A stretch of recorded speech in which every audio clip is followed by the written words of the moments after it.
বর চলে আসছে, চলে আয়।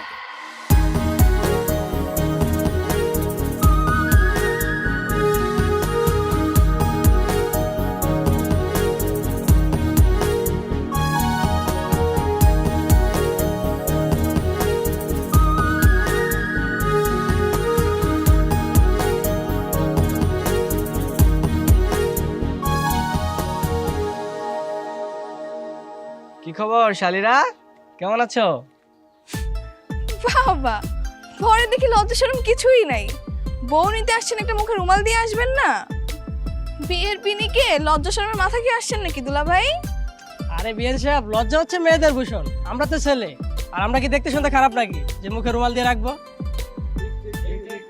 আরে থাম থাম থাম, শরম দিয়ে কি আর গরম ভাত জুটবে?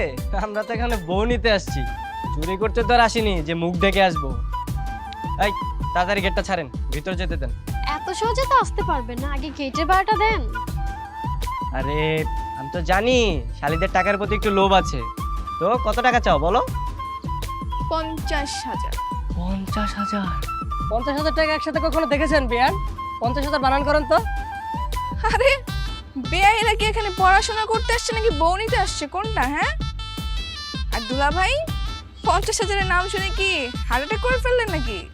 আরে না না না, কি যে বলছেন, এত সুন্দর শাড়ি থাকতে 50,000 কেন? 50 লাখ টাকা দিতে রাজি আছি, কি বলিস? তো শালিরা কি জানে না টাকা নিতে হলে যে মিষ্টি মুখ করাতে হয়, নাকি মিষ্টি মুখ করার অ্যাবিলিটি নেই? কি থাকবে না কেন, অবশ্যই আছে। দেখছেন না রেডি করে রেখেছি।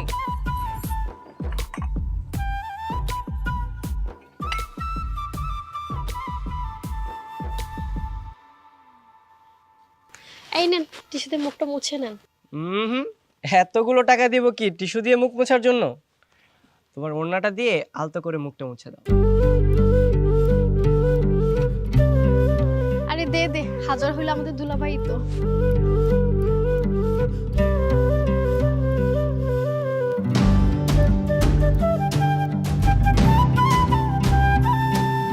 এই, তোমরা এখনো গেটের মধ্যে দাঁড়িয়ে কি করছো?